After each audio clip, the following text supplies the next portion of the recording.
voyez, l'enregistrement qu'on a fait tout à l'heure, ça peut pas être public. C'est pour ça que là, on va travailler maintenant à un niveau un peu plus fermé euh, pour qu'on puisse dire des choses qu'on ne peut pas dire en public, on va nous prendre pour des débiles, quoi. Euh, et on fera des choses plus simples qui seront en public, mais toutes les personnes inscrites auront donc les replays. Euh, Moi, ce que je vous demanderai, c'est quand même de ne pas les distribuer, de ne pas les partager, parce que ça n'a pas de sens. Ça n'a pas de sens. Pour les personnes qui n'ont pas la structure, on aura la structure, on travaillera sur la structure, mais je ne souhaite pas que ça soit partagé, parce que moi-même, ça va me limiter dans le partage que je peux faire avec vous. Et vous allez tout de suite le voir avec ce qu'on va dire sur l'Aleph, hein. Alors, je vais vous dire le Aleph, par exemple. Vous connaissez la forme du Aleph, j'espère que vous l'avez vu. Donc, vous avez une barre au milieu avec un yod et un autre yod, hein. Donc, là, je n'ai pas pris de dessin, mais bon, je pense que tout le monde connaît le Aleph. Donc, cette forme, si je parle simplement de la forme, une diagonale et deux yod. Eh bien, il y a déjà trois niveaux. La diagonale, c'est un niveau, un yod en haut et un yod en bas. D'accord? Euh, le Aleph, on le met dans Keter, mais on parle aussi de Keter Malchut. C'est-à-dire que dans Keter, dans la Séphira Keter, il y a aussi les 10 séphirotes, et dans les 10 séphirotes, il y a aussi la Malchut. Et ça, elle correspond au niveau de Shavuot à la première parole, le premier commandement, puisqu'on dit Anochi, je, on pourrait dire je suis, euh, mais c'est Dieu qui se présente avec Anochi. Alors pourquoi je vous dis ça? Parce que lorsque les lettres se présentent au Créateur, pour être la première lettre de la Torah, bah, toutes les lettres sont passées, on les a éliminées au fur et à mesure par rapport à ce qu'elles représentaient. Elles représentent tous une certaine dualité, euh, du bien ou du mal en fonction des choses, mais donc ça a été refusé jusqu'au bête qui a été accepté. Mais l'Aleph ne s'est pas présenté. Pourquoi l'Aleph ne se présente pas? Parce que l'Aleph parle avec Dieu, mais Aleph, où tu es, qu'est-ce que tu fais? Pourquoi tu ne viens pas me parler? Et l'Aleph dit, mais tu as déjà choisi une lettre, c'est pas la peine que. On peut pas changer, le maître du monde ne va pas changer comme ça d'idée ou de principe, puisque le bête a été choisi pour être la première lettre de la Torah, donc de Bereshit, le mot Bereshit. Et Dieu lui dit, donc tu seras, parce que tu représentes pas ce monde-ci, mais tu représentes aussi le monde futur, et tu seras dans le premier mot, la première lettre de la révélation que je fais au Sinaï, donc le mot Anochi. Quand vous prenez euh, le dévoilement du Aleph, alors tout à l'heure j'ai dit quelque chose, là ça va être encore pire, surtout qu'on est avec le confinement, les mises en quarantaine et tout. Ben, le Aleph a été mis en quarantaine après la faute. Les carrettes, on appelle ça. C'est-à-dire on n'a plus accessibilité parce qu'en fait, il y a deux Aleph. Il y a un Aleph visible et un Aleph invisible. D'ailleurs, le Aleph, il vaut 1, il vaut aussi 1000. Il y a comme une mise en quarantaine, une coupure, une séparation par rapport à cette lettre que vous ne voyez pas. Normalement, quand vous regardez le livre, ça commence par un bête. Le Aleph, il est tout petit, il est tout caché, quoi. Et ce Aleph, il va être dévoilé à la fin des temps. Donc, il est relié à Keter, à la Séphira supérieure. Mais dans Keter, il y a deux niveaux. C'est pour ça que les gens ne savent pas si Keter, c'est une Séphira ou pas une Séphira. On appelle la couronne. Il y a un niveau qu'on appelle la Tchik, c'est-à-dire qui ont carrément l'ancien des temps, hein, c'est le même, c'est dont j'ai parlé tout à l'heure, qui correspond à l'intériorité de la structure, qui est presque au niveau de Ein Sof, de la lumière infinie, quoi. Et il y a un autre, et il y a un autre Keter, un autre Aleph, qui est en relation de ce qu'on appelle le grand visage. Or, pour nous, jusqu'à présent, le grand visage, c'était le top du top. On parle du petit visage de la justice. Après, bon, pour ceux qui sont dans les voies de la direction divine, on a travaillé que sur le petit visage, et on n'a pas commencé à travailler sur RNP, c'est-à-dire que le grand visage, qu'on appelle l'amour aussi, etc. Mais ça, même cette notion d'amour ici, ce n'est qu'une extériorité. Par rapport au véritable amour, euh, même, attention, quand on parle de cet amour irrésistible, c'est l'amour inconditionnel, c'est le grand amour. On appelle ça le Gedoula. C'est beaucoup plus haut que Chesed. Mais ça encore, c'est extérieur par rapport à une Sof, qui est en rapport avec un Aleph supérieur. C'est le niveau le plus élevé qu'on peut avoir avec la relation au niveau du divin. Euh,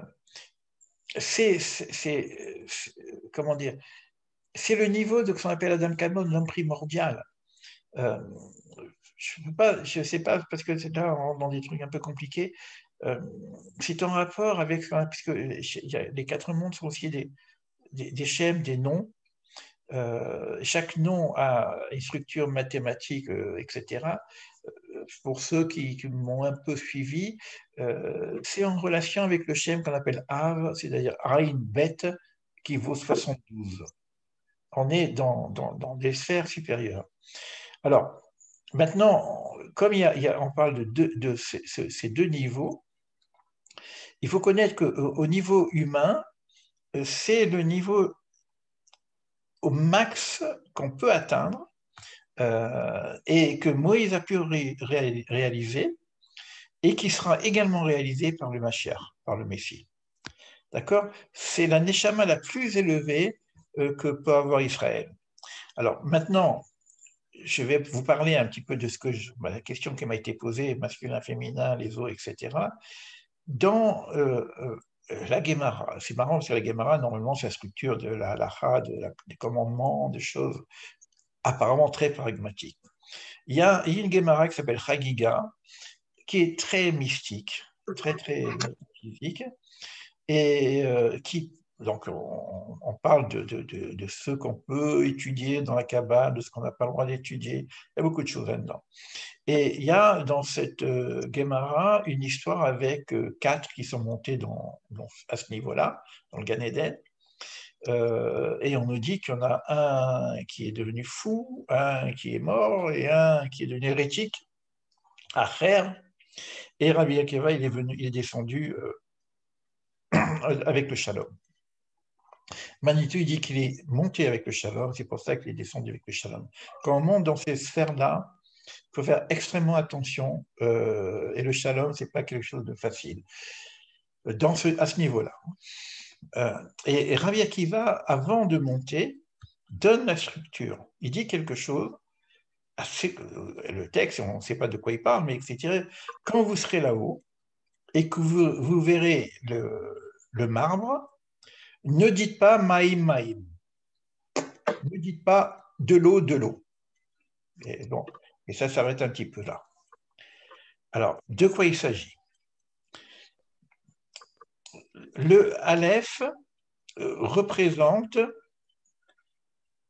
ces deux structures avec le Rakia, parce qu'on dit que les eaux d'en haut ont été séparées, les eaux d'en haut, les eaux d'en bas. Avec les eaux d'en bas, on a fait la terre. Ça, c'est dans la création du monde, hein, dans Bereshit, dans la Bible, hein, écrit en français, la traduction, etc.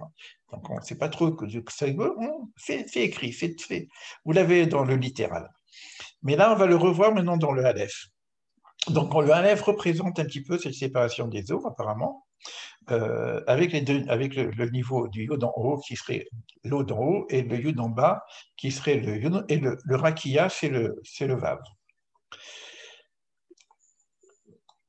Donc on aurait donc ici une structure qui serait séparée apparemment. Et là finalement du point de vue d'en haut, du point de vue d'en bas c'est séparé. Mais lorsqu'on arrive à ce niveau-là, nous dit Rabbi Akiva, attention, ne dites pas de l'eau de l'eau. Ne dites pas la dualité. Il n'y a plus de séparation entre les eaux.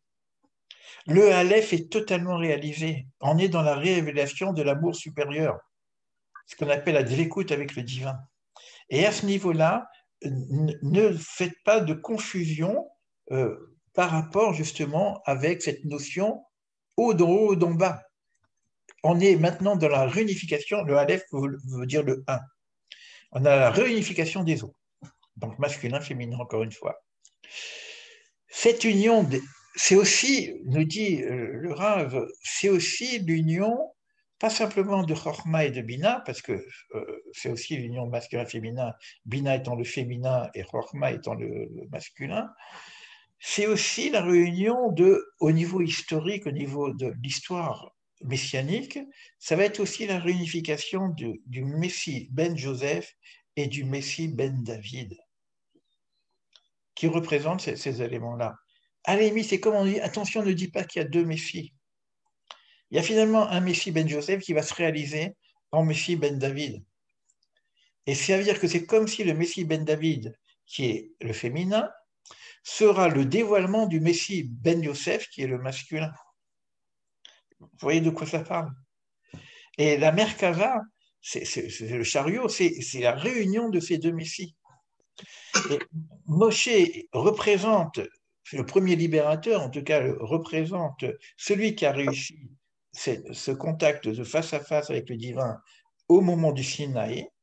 Il aurait dû être même le représentant du Mashiach, en tout cas, il était déjà, hein, tu vois, non, mais il y aurait donc une révélation qui va se passer par deux niveaux, qu'on appelle Messie ben Joseph, Messie ben David, et qui se fait donc Keter, et qui va se faire donc par la notion du Aleph. Et là, lorsqu'il y aura ça, parce que Moïse a eu ce qu'on appelle le don de la Torah, rappelez-vous l'histoire biblique que Moïse il est monté, en bas on a fait le veau d'or, on a terminé l'histoire, mais finalement il y a le veau d'or, finalement on casse les tables et on va avoir des nouvelles tables qui sont des tables de la dualité, puisque c'est les tables du bien et du mal, c'est toi ça tu fais, ça tu fais pas, etc.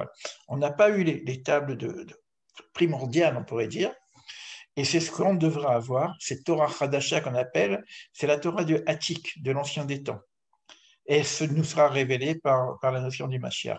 Mais vous voyez qu'en même temps, on parle de plein de choses. On parle de cette réunion des eaux, on parle de réunion, ben, vous savez, l'eau féminine, l'eau masculine, etc., qui se réunit. Je vous ai parlé de Shavuot tout à l'heure, qui est la réunion des eaux, et qui était la véritable joie. Ça veut dire le véritable amour.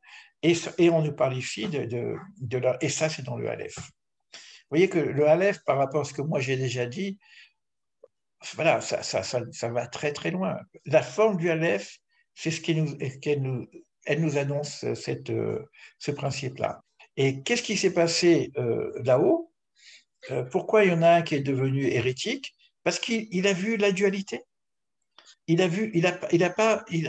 À ce niveau-là, il a vu la dualité, eh ben, il est devenu hérétique. Il y en a un qui est devenu fou parce que c'est tellement énorme, parce qu'il y a de quoi devenir fou.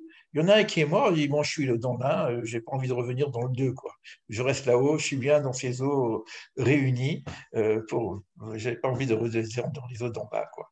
Voilà, ça c'est une petite histoire qui est racontée dans le Sefer. J'en parle dans mon livre, puisque bon, mon livre normalement devrait sortir.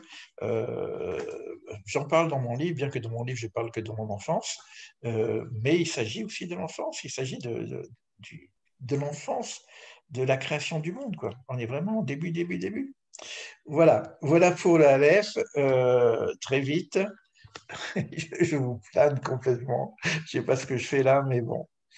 Je ne sais pas si je réponds à tout le monde, mais en tout cas, je sais que je réponds à quelques personnes qui sont là depuis plusieurs années à me suivre. Donc, il faut bien qu'on leur donne un petit peu ce qu'on appelle, c'est simplement du lait, hein, parce que là, on est au niveau de l'allaitement. Hein. On est sorti de l'embryon, on sort d'Égypte et puis on s'allaite. Ben, on a besoin d'avoir un peu de lait.